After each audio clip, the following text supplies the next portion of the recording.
Pero bueno, hoy vamos entonces a meditar en esta porción de la palabra de Dios, a donde nos habla de un tema que es bien importante para nosotros. Fíjense, déjenme comenzar por comentarles que en estos días, debido a otro motivo que no tenía que ver con esta reflexión, estaba yo buscando acerca de alguna situación médica, clínica, psicológica, que tiene que ver con esto que tienen algunas personas que les llaman acumuladores compulsivos de retener cosas. Gracias, sí, gracias. Y bueno, el término clínico, el término médico para esto es disposofobia.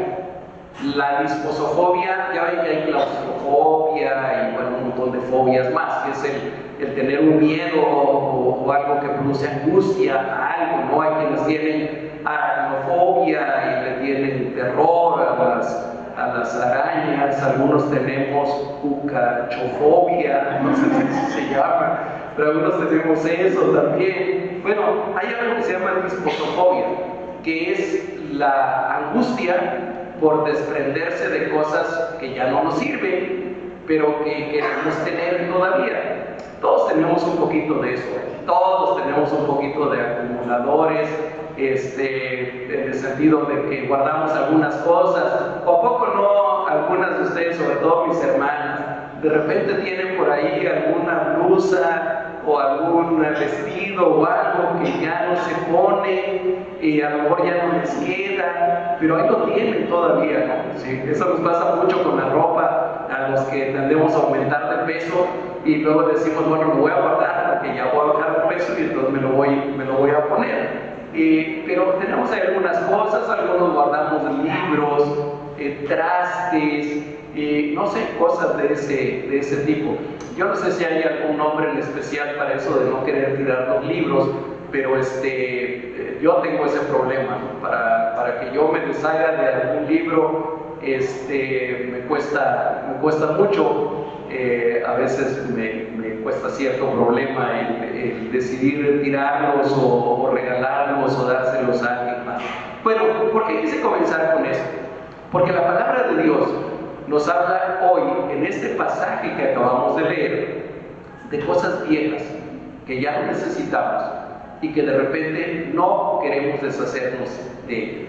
No es algo tan sencillo como tener un mal hábito de guardar cosas, trastes, ropa, libros o lo que sea. Es algo mucho más serio. Es algo que tiene que ver a veces con nuestro crecimiento espiritual y con nuestra vida espiritual. ¿Se acuerdan que la semana pasada, yo espero que se acuerden, que hablábamos de que la palabra de Dios nos dice que nos demos por muertos a determinadas cosas? Y concluíamos diciendo que nos tenemos que dar por muertos al pecado. Fíjense que en el versículo 5, que es a partir de donde comenzamos a leer hace un momento, el apóstol Pablo retoma ese tema, o más bien continúa con ese tema, no lo ha dejado, y dice: haced morir pues lo terrenal en vosotros. Hagan morir lo terrenal en vosotros.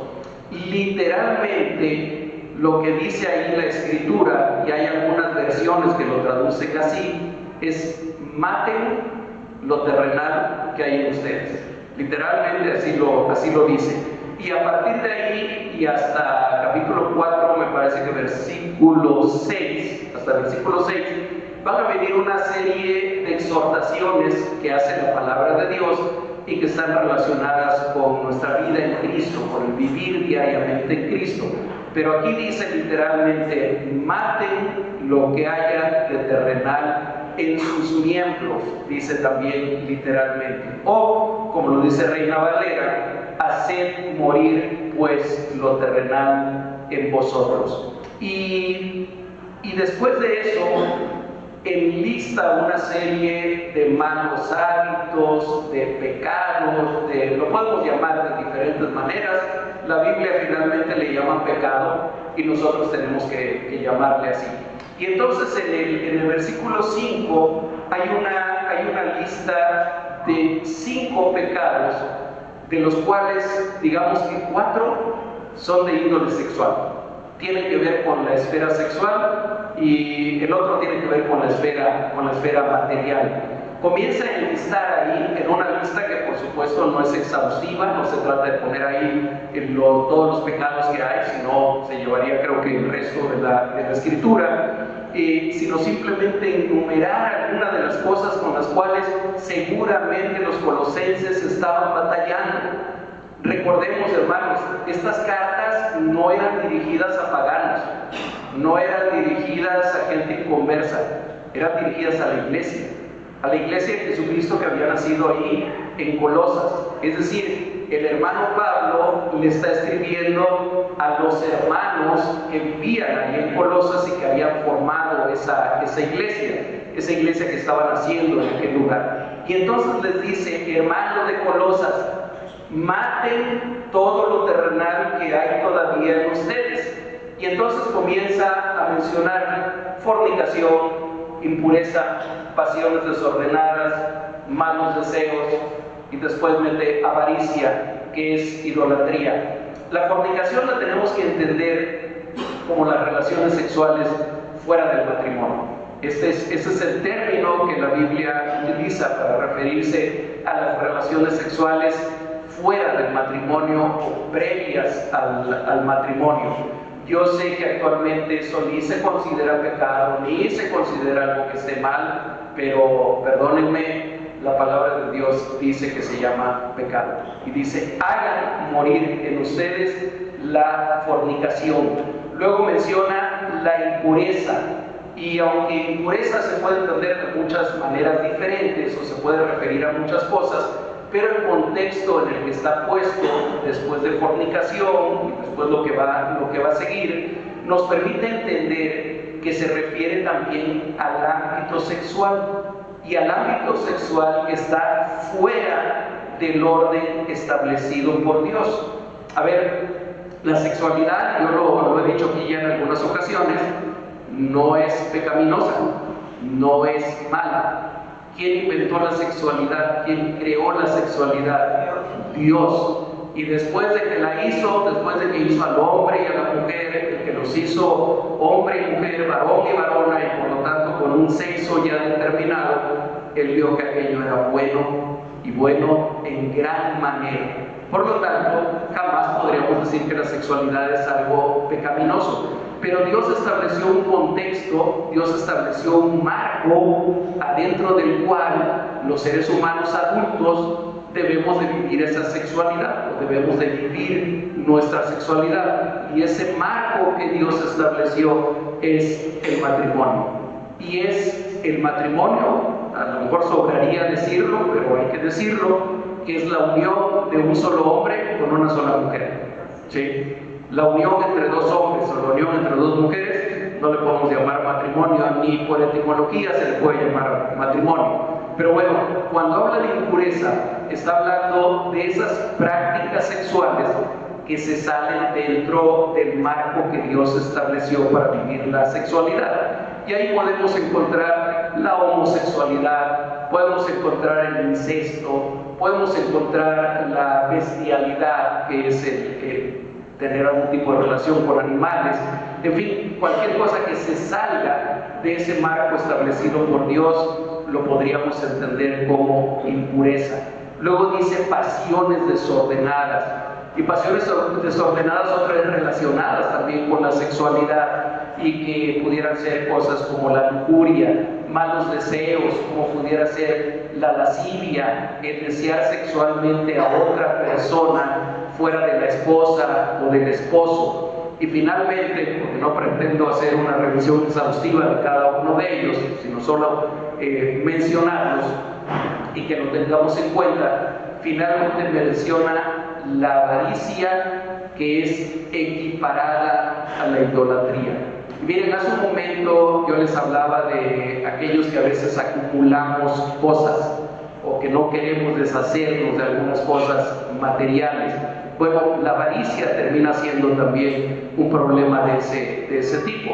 Avaricia no es solamente alguien que tiene mucho dinero y lo mete abajo del colchón y no se lo quiere gastar nunca, no es solamente eso.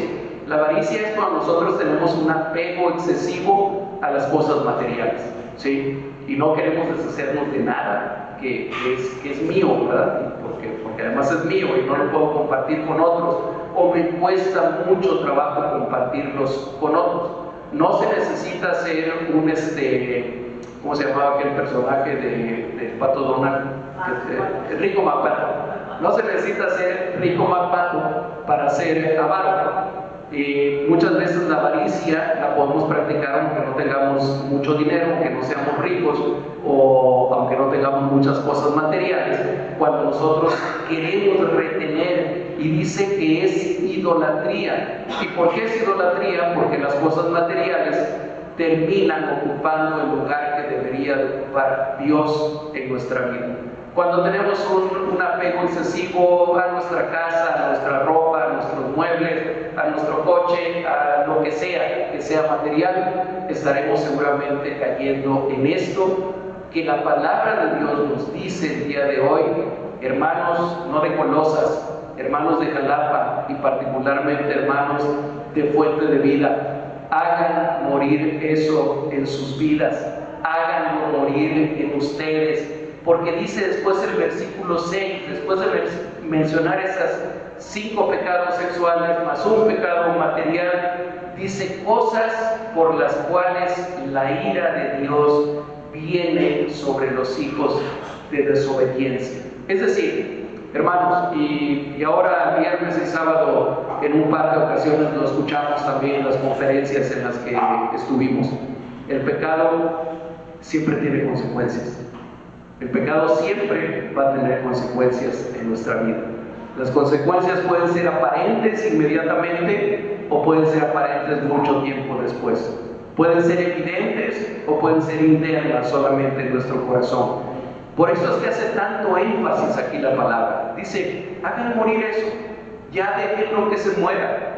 Y hermanos, yo les quisiera exhortar hoy, y al exhortarlos a ustedes me estoy exhortando a mí mismo también. Ya dejen que eso se muera en su vida, ya déjenlo morir. Ese y otros pecados, otros hábitos, otras situaciones que se van a mencionar un poco más adelante, bastaría con que nosotros tomáramos en serio lo que dice el versículo 6 para que decidiéramos dejarlo definitivamente.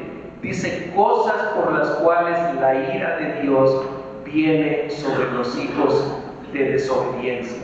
Versículo 7, en las cuales, en esas cosas, en las cuales vosotros también anduvisteis en otro tiempo cuando vivíais en ellas. Es decir, que la misma palabra está reconociendo que aquellos a quienes les escribe el Señor por medio de Pablo vivían en todo eso, y no les está reprochando que hayan vivido en eso, no les está reprochando que hayan andado en eso, les está diciendo ya, eso ya se murió, ustedes vivían en esas cosas, ustedes vivían provocando la ira de Dios, eso ya pasó, eso ya se terminó, eso ya se acabó. Un poco más adelante, en los versos 8 y 9, continúa la enunciación, el mencionar estas situaciones que deberían ya de ser abandonadas en nuestra vida, ahora con una lista de 6 prácticas de nuestra carne, ahora que tienen que ver, ya no con la esfera sexual, pero que tienen que ver con nuestra relación con los demás. ¿Quieren ir conmigo allá a sus Biblias y leer junto conmigo los versículos 8 y 9? Los podemos leer de nuevo en voz alta. Vean cómo ahora está tomando otra esfera de nuestra vida, pero que igual que la esfera sexual y la esfera material también es importante y tiene que ver con nuestras relaciones de unos con otros.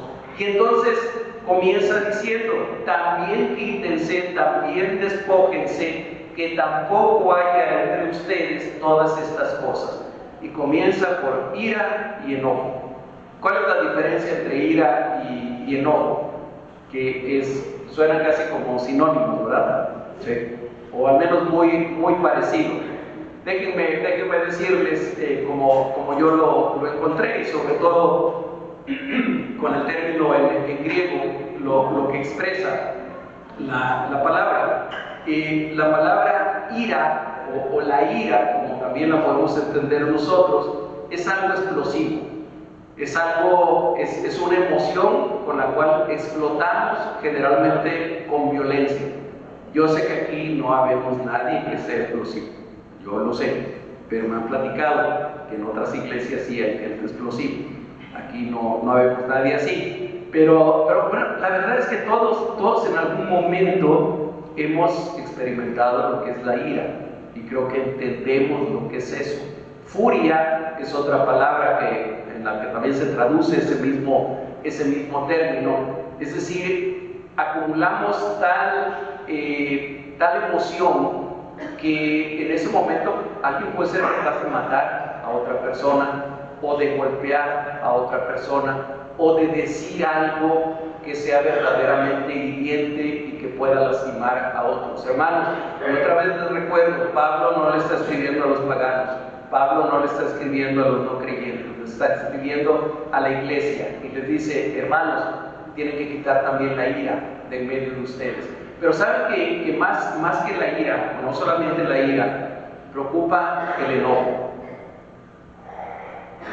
Porque ¿cuál sería la diferencia entre ira y enojo? Les decía, la ira es algo, ¡pum!, que explotamos, pero generalmente dura poco tiempo. Generalmente pasó la explosión, ya incluso hasta después hay arrepentimiento. ¿Qué hice? ¿Qué dije? Tristemente hay quienes después de una explosión de ira ya echaron a perder toda su vida, muchas veces.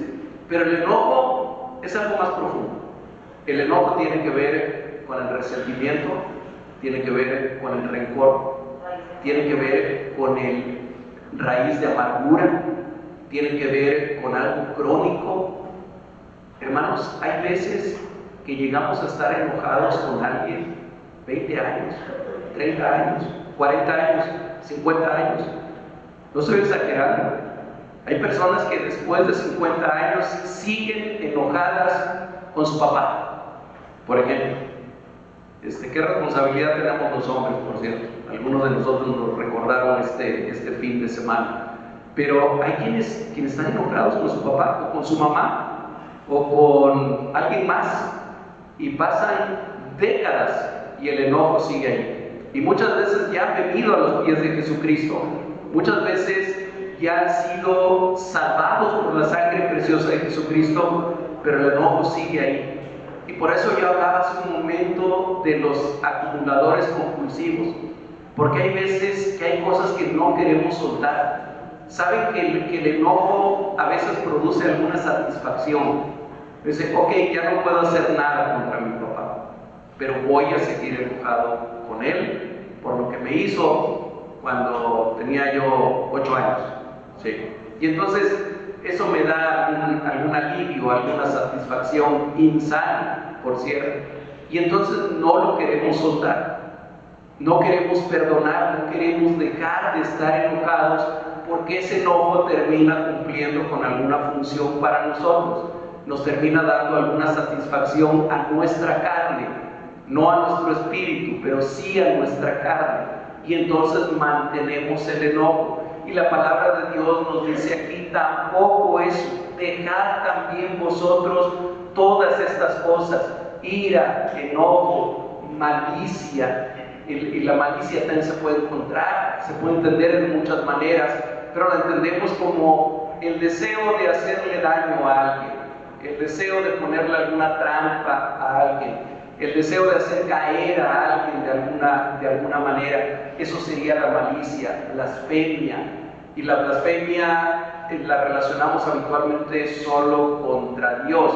La verdad es que la blasfemia es un insulto ofensivo hacia cualquier otra persona, no solamente en contra de Dios, sino en contra de cualquier otra persona. Hermanos, ¿cuántas veces nosotros no insultamos a otras personas? Hay diferentes maneras de insultar, a veces con palabras, a veces con actos, a veces con actitudes. ¿Saben que se puede insultar incluso con la mirada? Yo no sé si ustedes alguna vez se han sentido ofendidos por la manera en que alguien te ve. Pero se puede insultar, se puede ofender, se puede agredir simplemente con la mirada. Bueno, a todo eso se refiere. Dice, no blasfemias entre ustedes, no insultos entre ustedes. No pueden ustedes estar blasfemando unos contra otros. Sigue ahí la lista del versículo 8 y dice, palabras deshonestas de vuestra boca. ¿De qué está hablando ahí? Palabras deshonestas de vuestra boca, palabras obscenas, groserías, diríamos nosotros. Yo lo he mencionado más de una ocasión, pero ahorita viene al caso también el decirlo. Mi esposa y yo somos del puerto de Veracruz y somos de barrio también, ¿no? Entonces no, sí, no éramos de Costa de Oro o de Fraccionamiento Reforma, Virginia. Éramos, bueno, yo más de colonia popular. Y entonces nuestra forma, bueno, mi forma de hablar incluía cotidianamente las malas palabras, las groserías. Yo sé que a lo mejor a ustedes, no sé si les cuesta trabajo imaginarme así, mejor no me imaginen, pero yo lo confieso y lo he confesado muchas veces delante del Señor. Yo era un majadero, yo era un mal hablado. No, el ser mal hablado y el ser majadero, hermanos, no tiene que ver con la escolaridad, no tiene que ver con la educación, entre comillas, es decir, hasta qué grado hemos llegado a la escuela. Conocemos gente que tiene muchos estudios, a lo mejor tiene un doctorado o una cosa así, y los oyes hablar y da pena de escucharlos hablar. Bueno, de esto habla aquí la palabra. Pero hermanos, nosotros ya no podemos vivir de esa manera. Nosotros ya no podemos hablar así. Nosotros ya no podemos usar el mismo lenguaje que usábamos antes de que Cristo nos rescatara. Ya no podemos simplemente. Por muy enojados que estemos, por muy ofendidos que estemos, debemos de tener algo que es fruto del Espíritu y que es la templanza, que es el dominio propio. Ese es un fruto del Espíritu, es parte del fruto del Espíritu en nuestra vida. Y si tú eres de Cristo, hermano, tú tienes el Espíritu Santo morando en ti. Tú eres templo del Espíritu de Dios si tú eres de Cristo.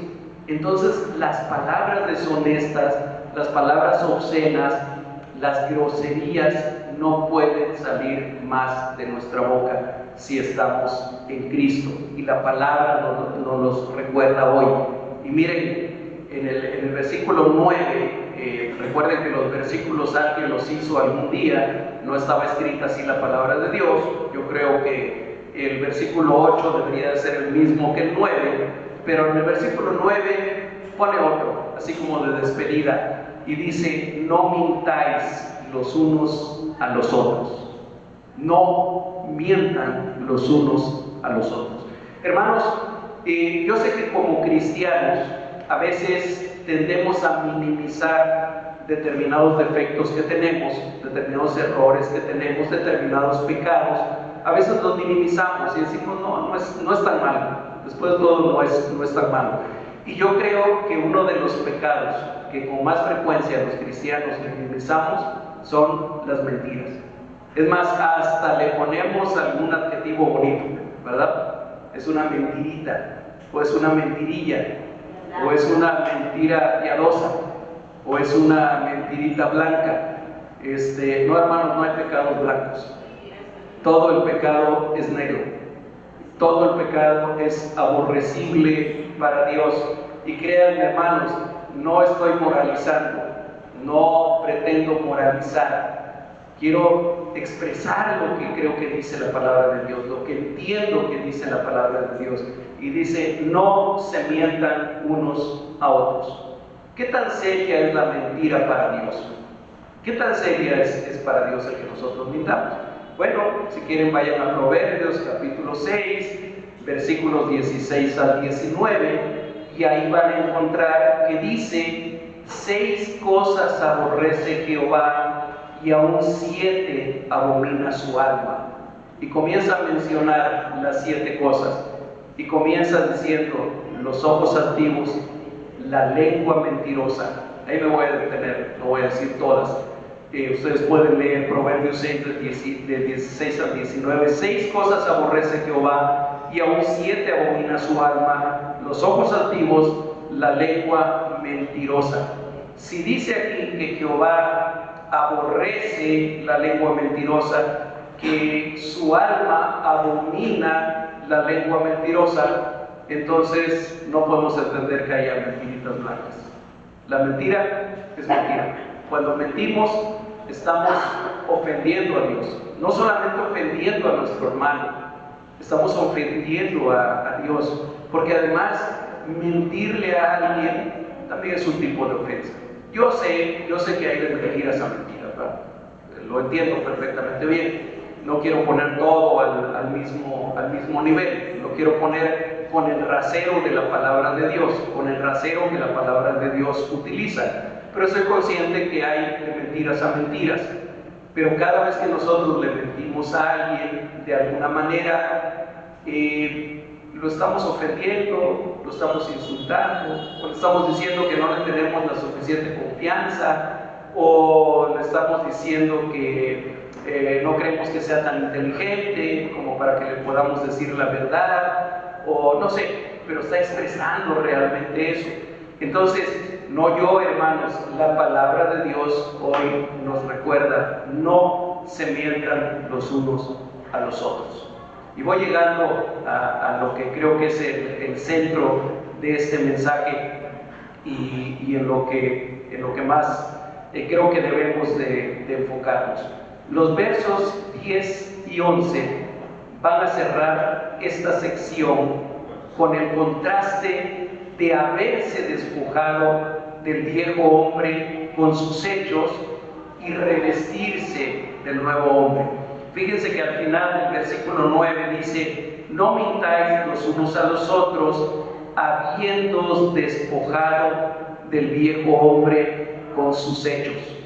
De la misma manera que nosotros debemos de tirar a la basura las cosas que ya no nos sirven en la casa, de la misma manera que nosotros debemos de tirar a la basura lo que ya se echó a perder, o que simplemente ya está demasiado viejo, ya no nos sirve, y más vale mejor tirarlo a la basura, llevarlo a donde reciclan cosas o hacer algo con esto.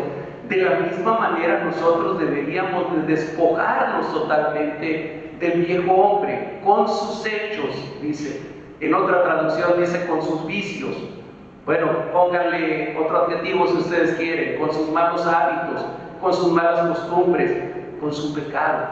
Dice: despójense de ese viejo hombre. Amados hermanos, nosotros tenemos una responsabilidad delante del Señor al ser parte de su iglesia. Nosotros somos embajadores de Cristo. Nosotros somos testigos de Él. Hermanos, la gente no va a poder entender qué es la vida cristiana y qué significa ser cristiano si no lo ve en nuestra vida, si no lo ve en nuestra vida diaria, en nuestra vida cotidiana, en lo de todos los días. Hermanos, no es que queramos ser santurrones, no es que queramos moralizar, es que yo creo que debemos de tomar en serio la palabra de Dios. Y la palabra de Dios aquí nos dice: despójate ya del viejo hombre, tíralo ya deshazte de él. ¿A qué más esperamos? Yo creo que ninguno de nosotros quiere experimentar la ira de Dios en nuestra vida. Y no es tampoco que estemos predicando el que Dios nos va a lanzar un rayo, que Dios nos va a castigar de alguna manera. No, hermanos, pero debemos de tomar en serio la palabra de Dios. Debemos de tomar en serio la sangre que el Señor Jesucristo derramó en la cruz del Calvario para nuestra salvación, para que nosotros pudiéramos nacer de nuevo, para que fuésemos hechos nuevas criaturas. Hermanos, el énfasis que pone aquí la palabra es muy claro: habiéndose despojado del viejo hombre con sus hechos. Hermanos, yo escasamente me conozco a mí mismo, mucho menos puedo conocerlos a cada uno de ustedes, pero sé que cada uno de nosotros tenemos en nuestro corazón pecados que atesoramos, malos hábitos que atesoramos, cosas que sabemos que están mal. No es que no sepamos que estén mal, no es que no sepamos, por ejemplo, que mentir esté mal, lo sabemos perfectamente bien, solamente que lo usamos cuando creemos que es conveniente usarlo. Y menciono el mentir por mencionar una cosa, pudiéramos mencionar cualquier otra. La palabra de Dios nos exhorta, y es un exhorto que el Espíritu Santo nos hace a que ya nos quitemos ese viejo hombre, que ya nos despojemos de ese viejo hombre. Y dice el versículo 10, y revestidos del nuevo. Y vean qué hermoso lo que dice después del versículo 10, revestidos del nuevo, el cual conforme a la imagen del que lo creó, se va renovando hasta el conocimiento pleno. Génesis capítulo 1, versículos 26 y 27, sobre todo el versículo 27, nos habla de la creación del hombre, y dice, creó Dios al hombre a su imagen, a imagen de Dios lo creó, varón y hembra los creó, refiriéndose a Adán y Eva. Ese Adán que permitió después la entrada del pecado en la naturaleza humana. Ese Adán que es el representante principal del viejo hombre, pero que ahora ha sido sustituido por un nuevo Adán, que es nuestro Señor Jesucristo. La nueva creación de Dios es en Jesucristo. Hermanos, ustedes y yo somos parte de una nueva creación, somos nuevas criaturas. El Señor Jesucristo hizo que nosotros naciéramos de nuevo. El Señor Jesucristo nos trajo de muerte a vida. Vivamos en esa vida que Él nos ha traído. Vistámonos del nuevo hombre, revestidos del nuevo, el cual, conforme a la imagen del que lo creó, se va renovando hasta el conocimiento pleno. No hace mucho también que predicábamos sobre Romanos 12, 1 y 2, y hablábamos de que necesitamos ser transformados por medio de la renovación de nuestro entendimiento. Y nosotros necesitamos ser renovados, hermanos, todos los días. Todos los días tenemos que seguir siendo transformados, renovados nuevamente por la palabra de Dios. Una y otra vez tenemos que volver a hacerlo. Una y otra vez debemos de dejar que el Espíritu Santo siga renovando nuestro ser. ¿Hasta cuándo? Dice, hasta el conocimiento pleno. ¿Qué tan lejos estaremos del conocimiento pleno? Yo creo que muy lejos, muy lejos. Si estamos lejos, entonces quiere decir que debemos permitir que el Espíritu Santo nos siga renovando. Hasta ese conocimiento pleno, dice el versículo 11, donde no hay griego ni judío, circuncisión ni incircuncisión, bárbaro ni escita, siervo ni libre, sino que Cristo es el todo en todos. Miren, yo sé que para nosotros escuchar esta carta que se escribió hace casi 2000 años no tiene el mismo significado que lo tiene para los hermanos de Colosas que lo escucharon en un principio. Para nosotros escuchar no hay griego ni judío, es uno, ok, para ellos tenía mucho significado. Y déjenme ponerlo de esta manera. Dice, ese conocimiento pleno en Cristo Jesús, donde no me importa si eres ruso, chino, japonés o de qué otro lugar eres, donde no me importa de qué color es tu piel, si es amarilla, si es roja, si es blanca, si es negra, donde no me importa tampoco qué tan religioso eres. Y creo que de esto habla cuando dice circuncisión e incircuncisión. Y conste, Dios no quiere un pueblo religioso. Dios no quiere un pueblo lleno de costumbres y de tradiciones y de hábitos que se repiten únicamente porque ya es una costumbre. Por eso dice, ahí no hay circuncisión ni incircuncisión, no hay bárbaro ni escita. Ok, ahí habría que explicar un poquito, déjenme hacerlo muy rápidamente. Los griegos le llamaban, así como los judíos le llamaban gentiles a todos los que no eran judíos, los griegos, que eran muy cultos, ellos le decían bárbaros a todos los que no eran griegos. Todos los que no eran griegos eran bárbaros, era gente inculta, era gente que no era preparada, no era como ellos que tenían un montón de filósofos y escultores y todo lo demás.